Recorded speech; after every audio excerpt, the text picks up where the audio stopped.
À Jérusalem, nous sommes en ligne, en direct avec notre correspondant Daniel Haïk. Bonjour Daniel Bokartov, on va commencer par un point sécuritaire sur les tirs de missiles du Liban et de l'Iran en direction d'Israël.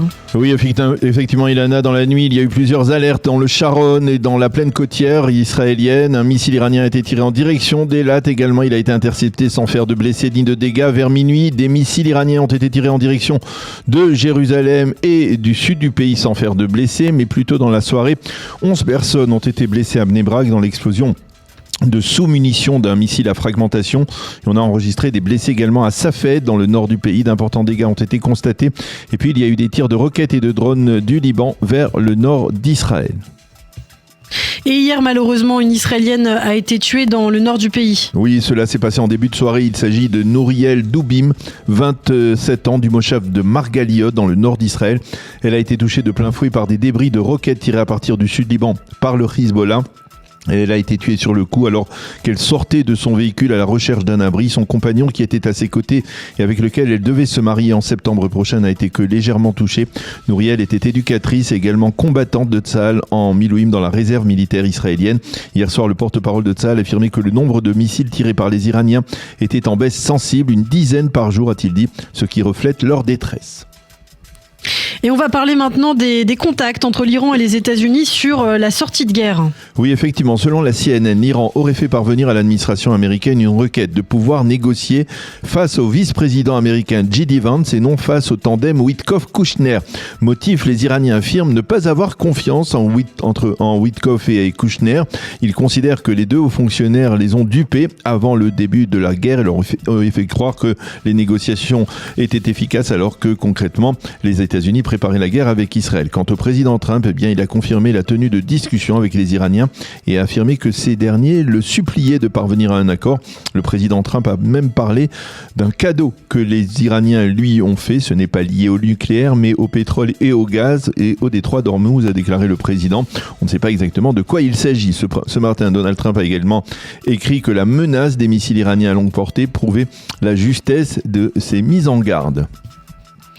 Et le voile se lève peu à peu sur le plan en 15 points de règlement de la crise de la guerre avec l'Iran présenté par le président Donald Trump. Oui, et en fait, ce plan s'inspirerait du plan en 20 points concocté par Steve Witkoff et Jared Kushner, toujours eux, afin de parvenir à un cessez-le-feu dans la bande de Gaza en septembre dernier. Ce plan débuterait par un cessez-le-feu justement d'un mois qui permettrait d'ouvrir des négociations sur un accord global.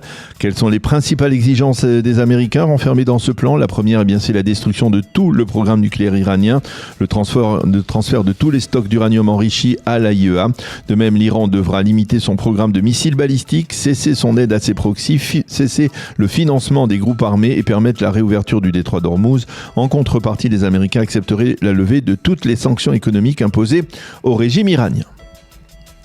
Et pour l'instant, on attend côté américain une réponse des Iraniens. Oui, et cette réponse risque d'être complexe à obtenir. En effet, il est difficile d'établir qui sont les véritables interlocuteurs des États-Unis et quelle est leur autorité. On estime que malgré leur affaiblissement, les gardiens de la révolution continuent à contrôler le pays et qu'ils seraient eux-mêmes opposés à un dialogue avec les Américains.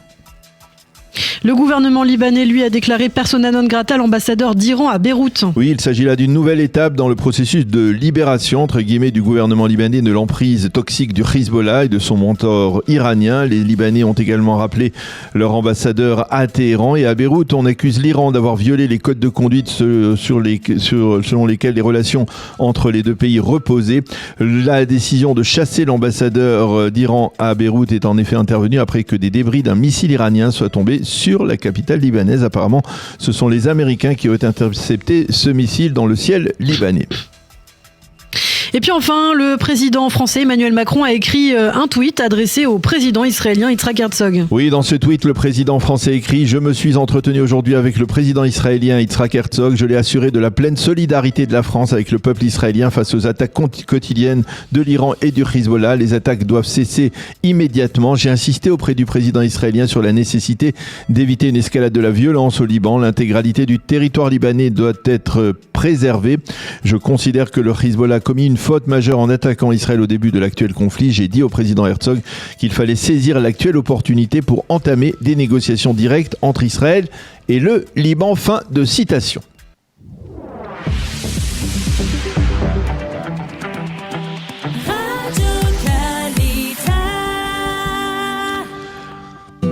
Une page météo pour compléter ce premier journal d'information. Le temps sera couvert sur l'ensemble du territoire israélien avec des prévisions de fortes pluies à partir de ce soir et de demain sur l'ensemble du territoire israélien. Une sérieuse baisse des températures. On parle même de neige sur le mont Hermon pour demain. Les températures aujourd'hui, en tout cas, 14 degrés à Jérusalem, 17 à Tel Aviv et sur le littoral, 19 à Beersheva et 22 degrés à Eilat.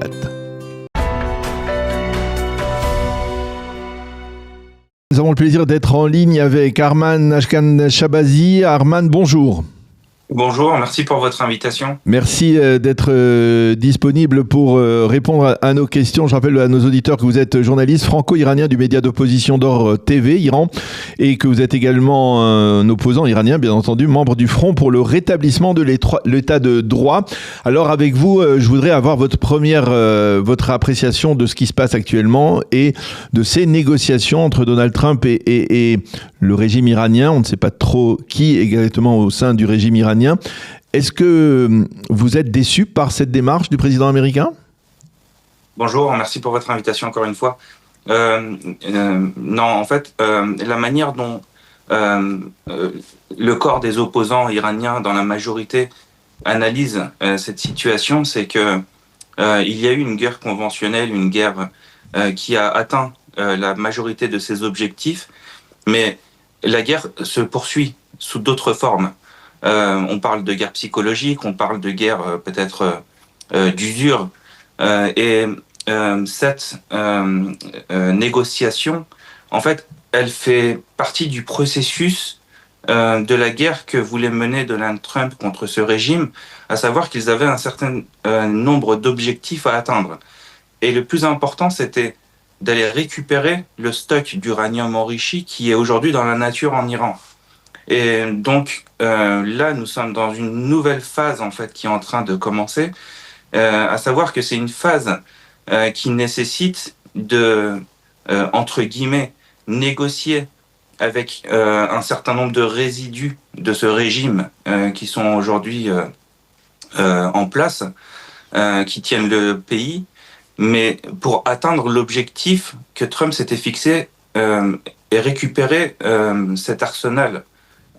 Cet arsenal, on n'espère pas qu'il soit transformé en arsenal, mais ce stock d'uranium enrichi aujourd'hui qui représente un véritable danger pour le monde entier. Mais le fait de négocier avec un régime que l'on veut dans l'absolu détruire, c'est quelque part le légitimer, c'est quelque part le renforcer.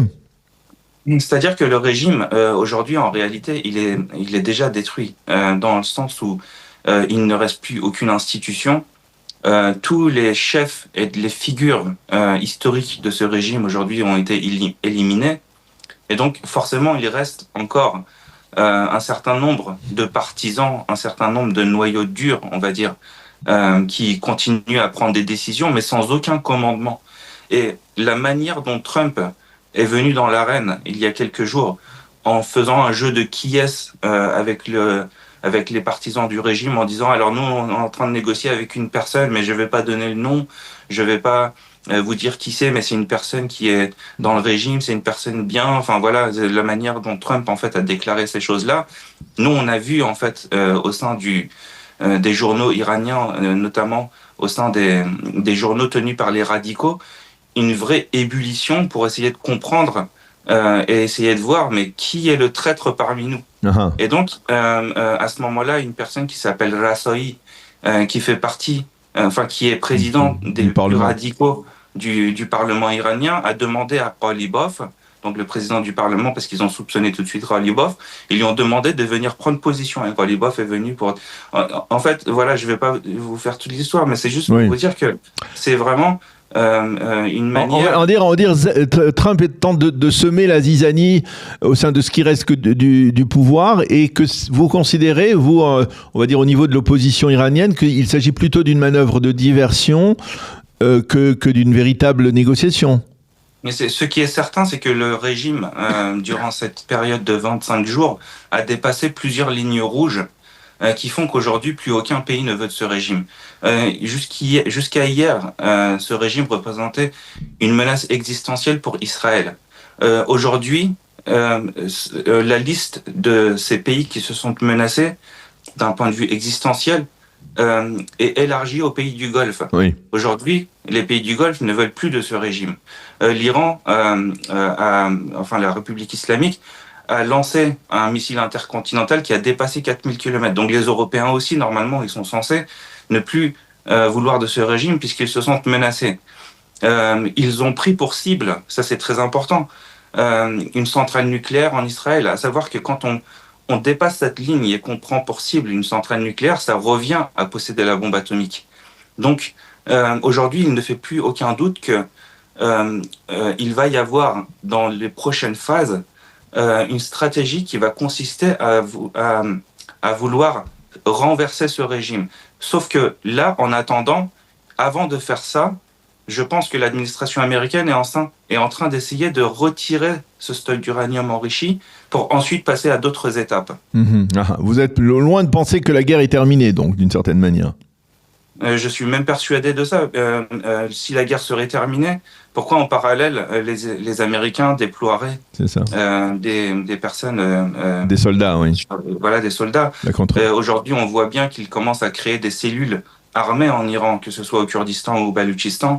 Et de toute façon, comme je le dis, le régime iranien, on n'en veut plus. Le monde entier n'en veut plus. Et il ne fait aucun doute qu'il n'y aura pas de République islamique 2.0, entre guillemets. C'est juste une période qui nécessite... Déjà, je pense que d'ailleurs, c'est même une très bonne idée, la manière dont il a annoncé ces négociations, parce qu'aujourd'hui, on ressent que parmi les plus radicaux du régime, les partisans qui croient encore en la République islamique, aujourd'hui, ils se sentent trahis par leur propre chef, à savoir qu'ils considèrent Ghalibaf et toutes les personnes qui sont en train de négocier avec les États-Unis comme des traîtres. Alors, est-ce que vous avez par ailleurs, parce que vu d'ici, vu de Jérusalem, on attend avec une certaine impatience, je dois vous le dire, une sorte de réveil de la part des opposants iraniens sur le terrain. Alors ce réveil, il peut se produire de différentes manières. Et bien entendu, il peut y avoir les manifestations. Ça, c'est pas obligé que ça soit au tout début. Mais par exemple, on attend toujours aussi, par exemple, une sorte de désertion de certaines unités de l'armée ou de certaines unités des gardiens de la Révolution ou des Bassidji. Pourquoi ça n'intervient pas encore ? En réalité, je pense qu'il faut voir de cette manière-là. C'est-à-dire que ce régime, c'est un régime qui a une nature idéologique. C'est pas un État normalement constitué. Et les Iraniens se sont levés à plusieurs reprises au prix de milliers de morts, de dizaines de milliers de morts. Et donc aujourd'hui, nous sommes rentrés dans une phase où l'opposition iranienne n'est pas dormante ou n'est pas rentrée chez elle. C'est juste que les États-Unis sont venus avec l'armée israélienne renverser le rapport de force et donner en fait un coup de grâce à un régime qui ne pouvait pas partir de manière révolutionnaire. C'est-à-dire que le fait d'investir les rues, les Iraniens se sont rendus compte qu'ils n'étaient pas face à un régime normalement constitué, mais la puissance et la force qu'ils ont montrée dans les rues auraient permis à faire renverser n'importe quel régime. Mais aujourd'hui, dans cette phase où il y a des frappes contre l'armée, contre la République islamique, les Iraniens, en fait, ils savent que le général, entre guillemets, de cette guerre, le leader de cette guerre, ça n'est autre que Donald Trump et Benjamin Netanyahou. Donc ce sont à eux, en fait, de venir, à un moment donné, déclarer que voilà, maintenant, nous avons atteint ces objectifs, maintenant, c'est à votre tour, entre guillemets, de venir finir le travail.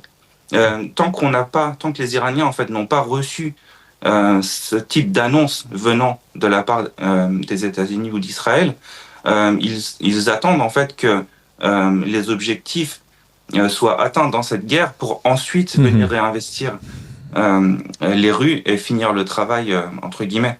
En tout cas, pour terminer notre conversation en une minute, vous restez optimiste, c'est-à-dire vous sentez qu'il y aura ce réveil qui va porter le coup fatal au régime iranien, ou ça sera c'est uniquement les Américains, les avions américains, les avions israéliens ? Non, ce réveil, en fait, il est déjà là. Les opposants iraniens sont vraiment conscients et sont réveillés. Il nous reste quelques ingrédients maintenant pour aboutir à la fin de ce régime. Donc c'est maintenant que l'Iran, les bases et les structures et les infrastructures et les institutions de la République islamique sont anéanties. Maintenant, il y a vraiment une phase terrestre qui doit commencer pour venir vraiment bastion par bastion les déloger. Et ensuite, il nous faut une connexion Internet et puis l'ordre donné par ceux qui sont en train de mener cette guerre pour dire que voilà, maintenant, c'est à votre tour de venir réinvestir les rues. Et je vous assure que les opposants iraniens n'attendent que ça depuis 47 ans. Eh bien, on l'espère bien entendu pour le peuple iranien. On est bien entendu, on suit de très près bien entendu à Jérusalem, ici en Israël, tout ce qui se passe en Iran. On le vit aussi d'une certaine manière avec les missiles balistiques iraniens qui nous tombent dessus de temps à autre, fort heureusement. Merci beaucoup Arman d'avoir été avec nous ce matin, de nous avoir informé, de nous avoir expliqué un peu ce qui se cachait derrière, on va dire, cette initiative de Donald Trump. C'est très intéressant d'avoir parlé avec vous. Merci beaucoup. Bonne journée. Merci à vous, merci pour votre invitation, merci. Nous sommes en ligne avec Yehuda Khilkia. Yehuda Khilkia qui est un habitant de la ville de Tzfat, une ville de Tzfat qui a été touchée hier par des missiles, ou en tout cas des débris de missiles balistiques iraniens ou de missiles intercepteurs israéliens qui ont suscité, on va dire, une petite panique peut-être, une petite effervescence dans la ville sainte de Tzfat, de Safed. Il est en ligne, Yehuda. Yehuda, bonjour, Boker Tov. Boker Tov, Daniel, Boker Tov. Merci d'être avec nous ce matin. Alors, je voudrais tout simplement que vous nous racontiez ce que vous avez vécu hier. C'était, je pense, en début de soirée, si je ne m'abuse. C'était en début de soirée, il faisait déjà nuit. Voilà, on est en temps de guerre, donc on s'attend aussi à ce qu'il y ait des alertes comme un peu partout en Israël. Sauf qu'à Tzfat, on est quand même un petit peu plus tranquille en général, surtout ces derniers jours. Mais voilà, hier soir, j'étais en train de faire une afiyat matzah, une cuisson des matzot exceptionnellement hors de mon domicile. Et au moment où retentit une alerte, on se trouve en train de cuire les matzot. Donc voilà, le seul refuge qu'on a, c'est un petit cabanon. Et donc on regarde ce qui se passe au-dessus de nous et on voit à ce moment-là un missile arriver de très très loin. C'est d'abord une petite lumière de très loin et on voit en fait que l'antimissile qui est tiré de pas très loin de Tzfat loupe sa cible et évidemment le missile arrive à une vitesse folle et s'écrase pas très loin de nous. Donc on sent évidemment l'impact. On a entendu qu'effectivement il y avait eu plusieurs débris à plusieurs endroits. Voilà, ça c'est la situation que j'ai pu constater moi-même hier soir. Vous savez, sur Tzfat, on est habitué à vivre des hauts et des bas. Mm-hmm. Et en général, on est plutôt dans les hauts. Voilà. On est plutôt dans les hauts. Pas seulement parce que vous êtes dans les hauteurs du nord d'Israël, mais aussi peut-être parce que vous êtes dans les hauteurs spirituelles, on va dire aussi, c'est ça. Tzfat est la capitale spirituelle d'Israël. Ça, personne pourra l'enlever. On va dire du nord d'Israël. On va garder quand même à Jérusalem ce fameux du nord.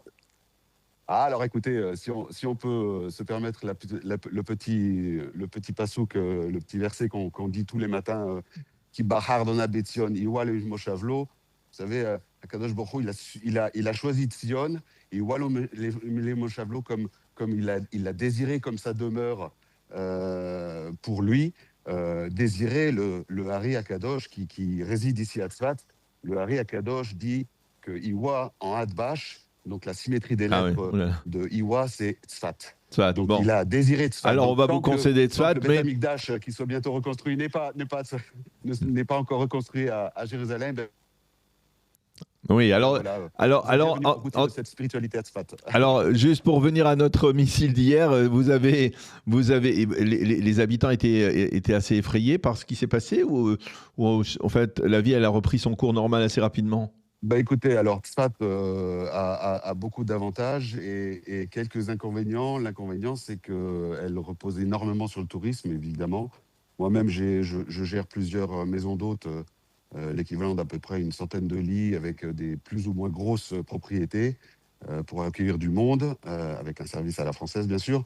Mais effectivement, nos business sont complètement éteints. Les rues de Tzfat sont vides. Quand une ville comme ça se repose essentiellement sur le tourisme, et ben voilà, c'est les effets de la guerre, malheureusement. Et là, on attend évidemment les aides de l'État avec impatience. Par exemple, à Tzfat, il y a des mamades ou alors il faut descendre dans les abris, des abris publics? Alors, on bénéficie de 3 zones sur Tzfat, 3 zones bien définies, qui sont donc avec chacune leurs alertes propres.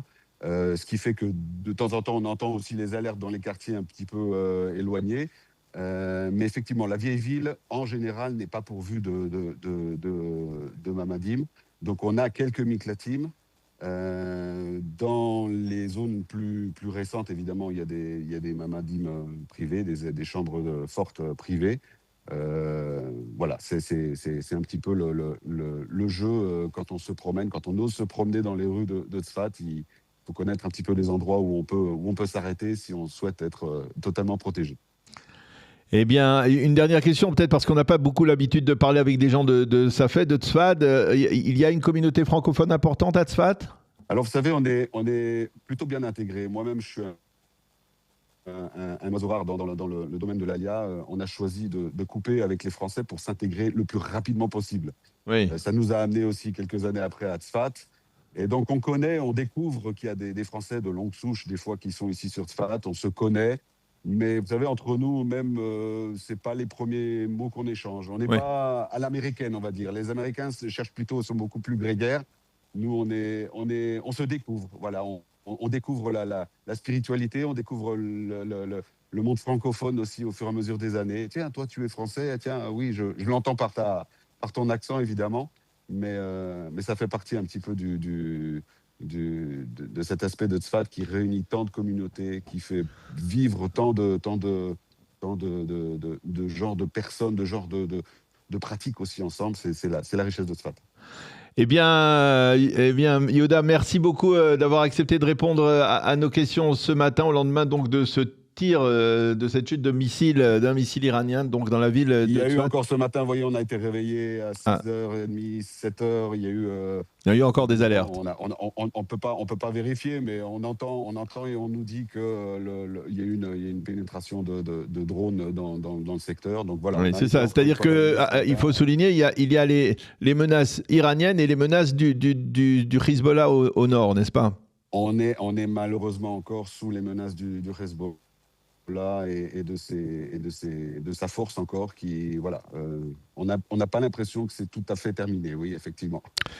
Eh bien, on va vous demander de prier pour que ça se termine le plus rapidement possible de Tzfat, sur la tombe des tzadikim de Tzfat. Vous parliez du Hari et des autres tzadikim qui sont sur place. Merci beaucoup, Yehuda, d'avoir été avec nous ce matin. Et bonne continuation. Be'atzlacha et Chag Sameach aussi pour la fête de Pessah. Merci. Chag Sameach. Chag Pessah Kasher, mais Sameach. Voilà, merci beaucoup pour Yehuda.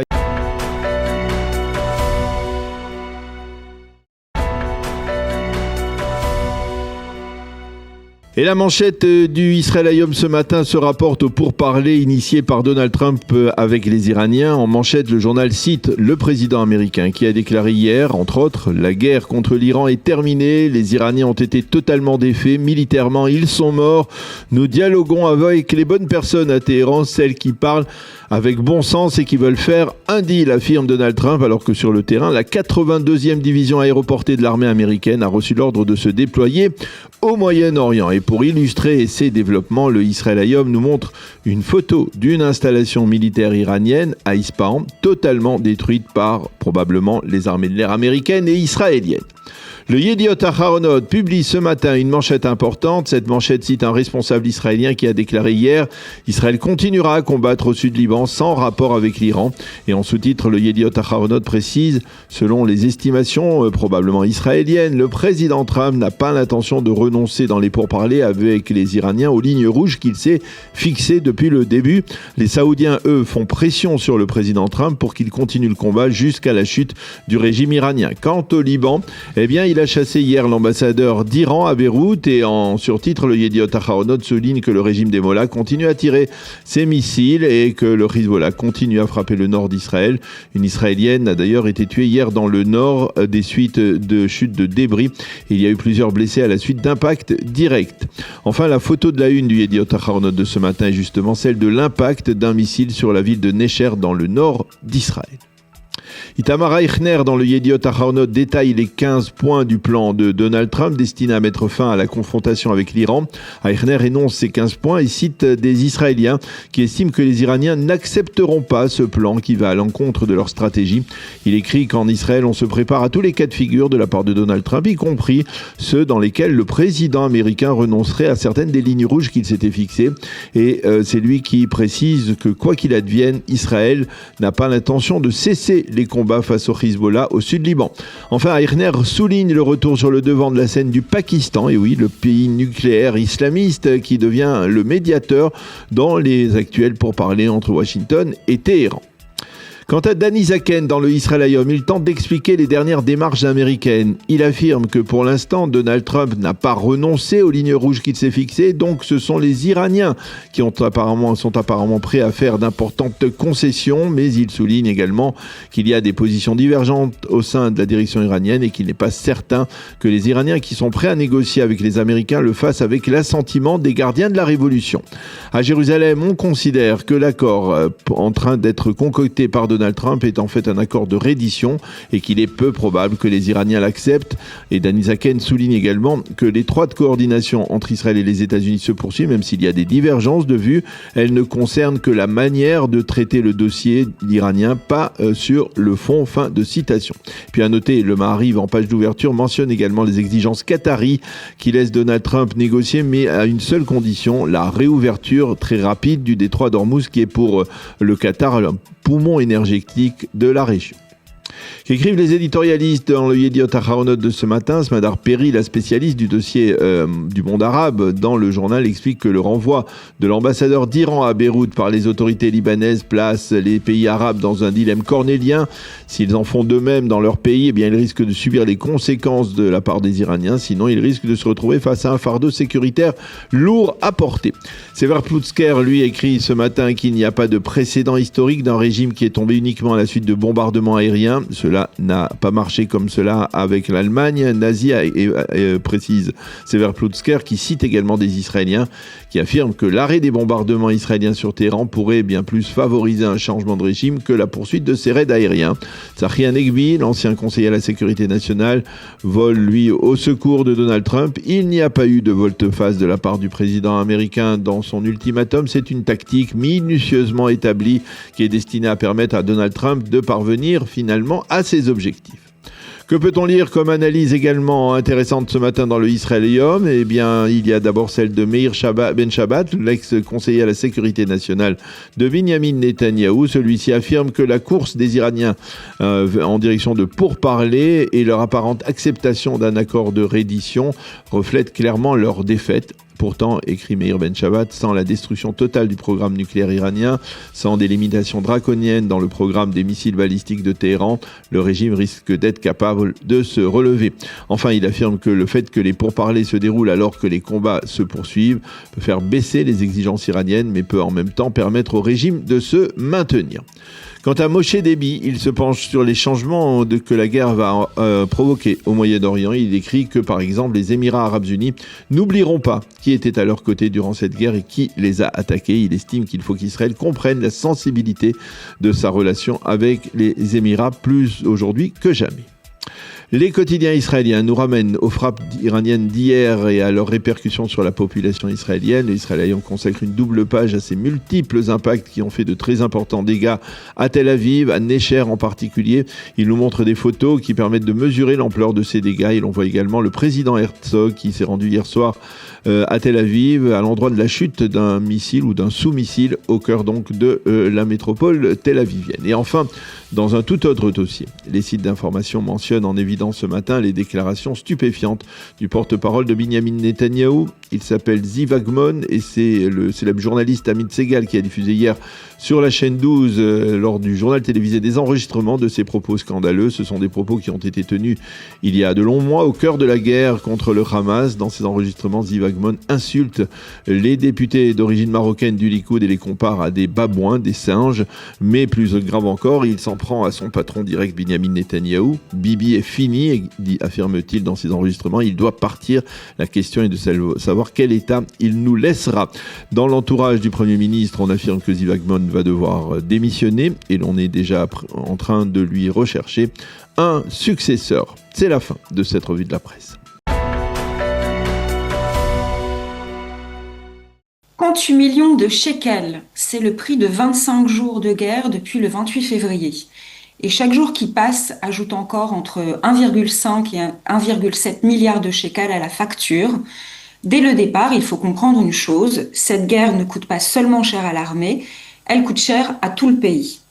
Il y a d'abord la dépense militaire elle-même, les opérations, les interceptions, les munitions, le système de défense, mais autour de cela, la facture s'élargit très vite. Les citoyens appelés à servir dans les réserves de Tsahal, les dégâts causés par les frappes, les indemnisations aux particuliers et aux entreprises, et toutes les dépenses d'urgence que l'État doit absorber.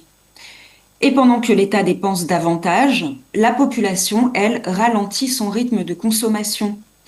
Quand un pays vit sous les alertes, des familles sous pression et une forte incertitude, la consommation baisse. Les gens sortent moins, achètent moins, reportent les dépenses non essentielles. C'est en fait toute l'économie du quotidien qui encaisse le choc. Sur l'emploi aussi, l'impact de la guerre est réel. L'estimation officielle indique que jusqu'à 11% de la population active pourrait être affectée pendant l'opération. Et derrière ce chiffre, il y a aussi une réalité très concrète. Plus de la moitié des nouveaux demandeurs d'emploi sont des femmes, souvent des mères, contraintes de rester à la maison à cause de la fermeture des structures éducatives. Mais malgré tout cela, Israël continue de tenir. Et on peut se demander comment. Il y a en Israël une vraie résilience économique. La high-tech continue largement de fonctionner. Beaucoup d'Israéliens travaillent depuis chez eux. Les entreprises s'adaptent. L'activité ne s'est pas complètement arrêtée et surtout, il y a un signal fort. Le shekel n'a pas décroché. Le 27 février, juste avant le début de la guerre, le dollar valait autour de 3,13 shekels. Aujourd'hui, il tourne autour de 3,11, 3,12. Autrement dit, la monnaie israélienne tient le choc.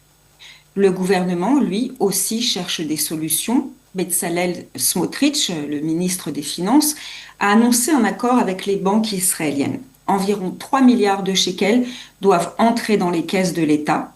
L'objectif est simple, aider à financer une partie du coût de la guerre sans laisser les finances publiques déraper davantage. Alors, la vraie question maintenant, c'est l'après.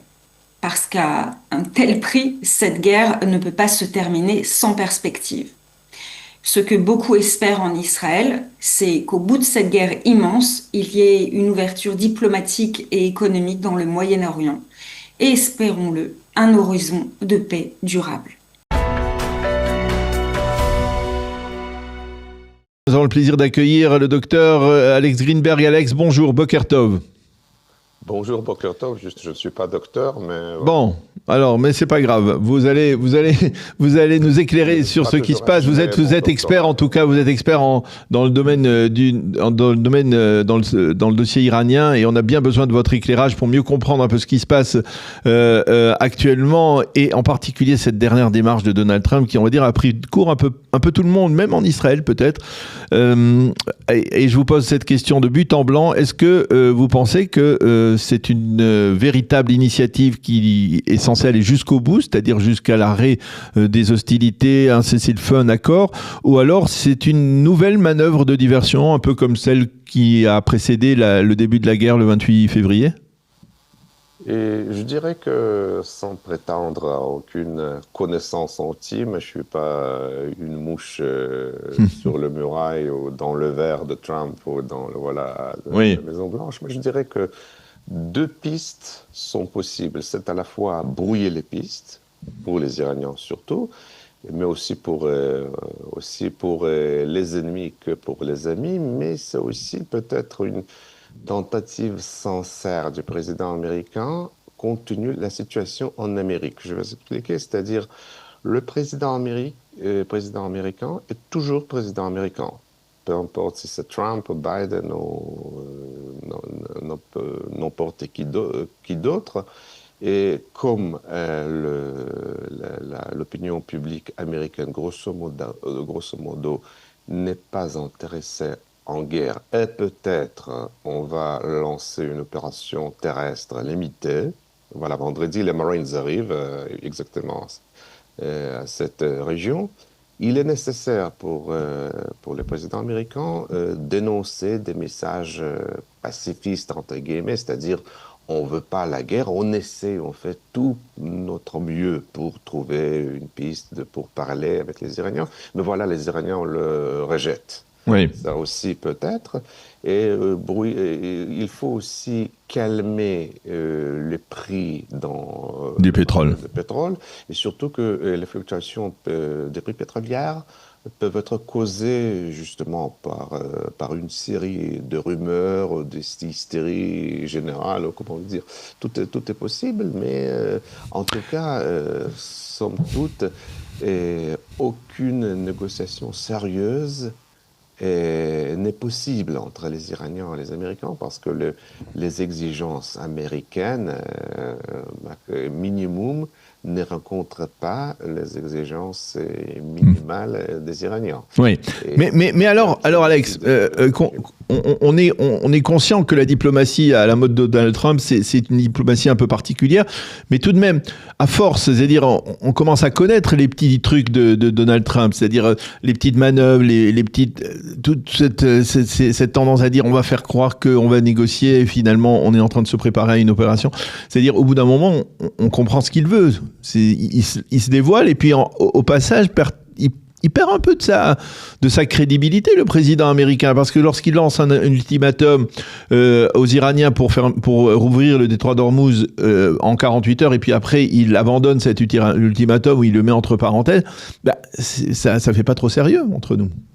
Oui, ça ne fait pas trop sérieux, mais les Iraniens aussi, ça c'est que le plus important, c'est la réaction des Iraniens, pas ce que nous deux pensons à propos du degré de... Oui, mais les Iraniens, on ne sait même pas qui sont les Iraniens aujourd'hui. On ne sait pas avec qui ils négocient, on ne sait pas qui prend les décisions. Le fait même que le porte-parole du Parlement iranien, Mohammad Bagher Ghalibaf, a nié personnellement hier les négociations, suggère que c'est lui qui est vraiment le plus fort pour le moment, disons, parce que c'est quelqu'un qui possède à la fois les facultés militaires prouvées, c'était l'ancien commandant de Pasdaran, et aussi les capacités managériales civiles. C'est qu'il est le deuxième après Shamkhani. Bon, Shamkhani est déjà heureusement disparu. Martyr, quoi. Et voilà, donc c'est très difficile en effet de décider, mais il faut, compte tenu de la situation en Amérique, j'imagine que c'est vraiment très important pour la crédibilité de Trump en Amérique, parce qu'il a promis pas de guerre. C'est très important. Alors voilà, on a essayé, bon, ça ne marche pas, tandis que lui-même sait très bien que ça ne va pas marcher. Donc, mais c'est très important pas pour le base, pas pour le voteur de Trump, en général. Oui, alors finalement, c'est très important. Alex, est-ce que vous pensez que les Israéliens bénéficieront d'une sorte de... à supposer qu'on va plus loin dans ces négociations, est-ce que vous pensez que les Israéliens, le moment venu, s'il devait y avoir un accord, bénéficieraient d'une sorte de carte blanche pour continuer les combats, que ce soit au sud Liban ou en Iran, ou alors Trump peut les forcer à s'arrêter ? J'ai du mal à croire que maintenant Trump pourra nous forcer d'arrêter parce que bon, il n'y a pas tellement, je sais pas, il n'y a pas d'endroit où on peut s'arrêter. Oui. Et surtout, je voudrais accentuer le fait que les médias israéliens déjà se sont mis à manipuler les informations. C'est vraiment ça. Ah oui, pourquoi qu'est-ce qui vous fait dire ça?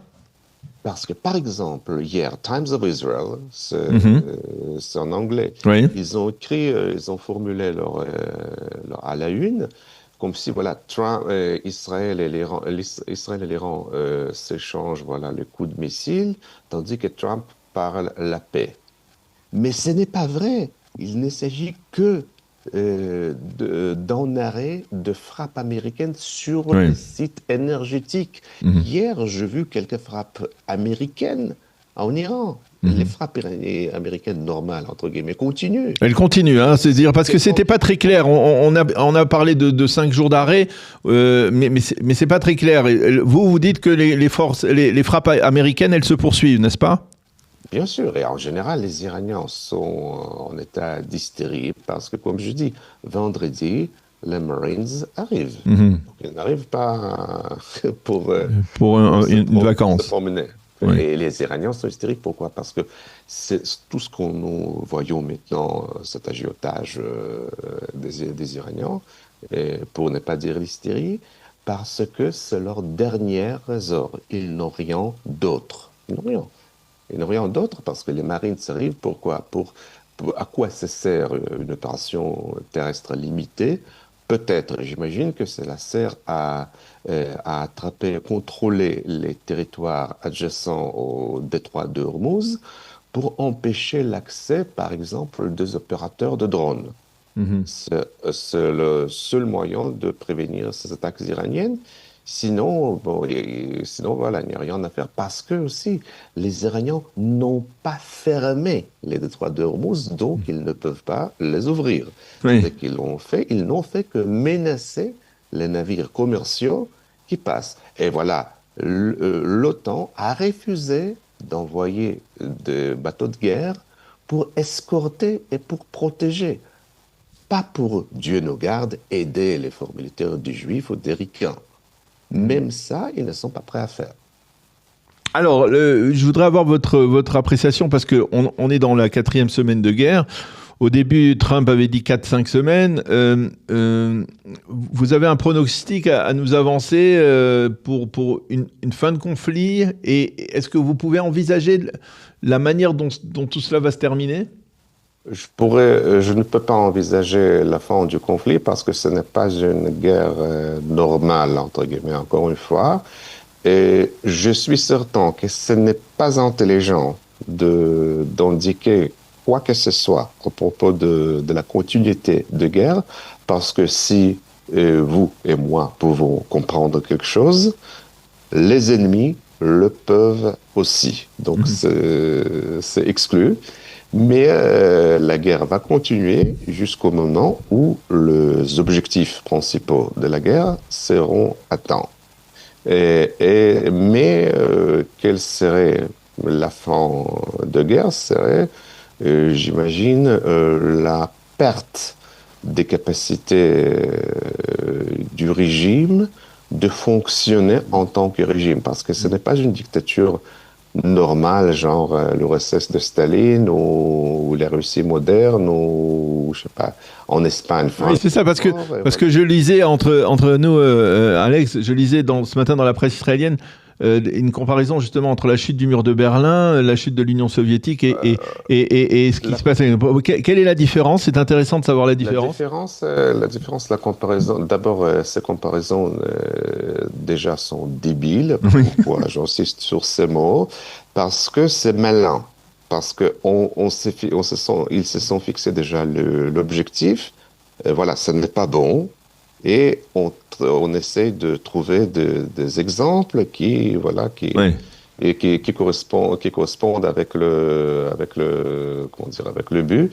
Alors, en quoi l'Union soviétique, le régime soviétique et le régime iranien sont différents en tant que régimes dictatoriaux? Parce que le régime, ce n'est pas une dictature stricto sensu, c'est plutôt un syndicat mafieux, mais aussi idéologique, c'est ça. Donc, ils agissent plutôt, leur mode d'agir, c'est plutôt cartel sud-américain ou russe dans Tchétchénie de Kadyrov, c'est comme ça. ce qui implique d'autres modes de comportement, ou modes d'emploi, si vous voulez. Mais ce n'est pas une dictature ordonnée, ce n'est pas une dictature féroce qui contrôle les appareils d'État énormes. Non, ça n'a rien à voir, justement, c'est bien le contraire.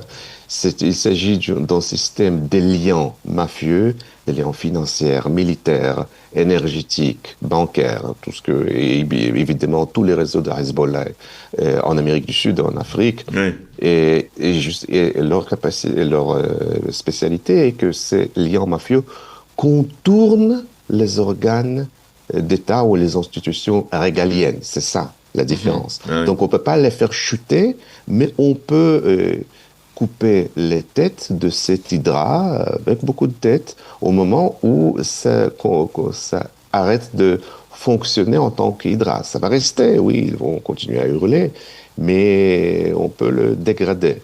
C'est ça la tactique, la stratégie, dégrader et détruire. Downgrade and destroy.